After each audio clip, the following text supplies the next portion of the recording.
uburyo uburyo ati intambamye mu cyambere cyo nk'umukinnyi w'amarere yesi ikintu kimutera intege ni uko adashigikirwa. Burya iyo urakora ikintu ari ciwawe nubwo giheba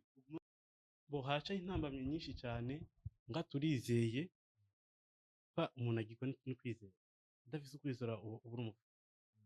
turize ko tuzobishika umubura amahoro muri we ukungene umuntu agenda araba n'umuntu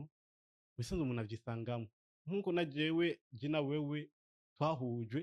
n'Imana itazi ko tushobora guhura nimbura umurundi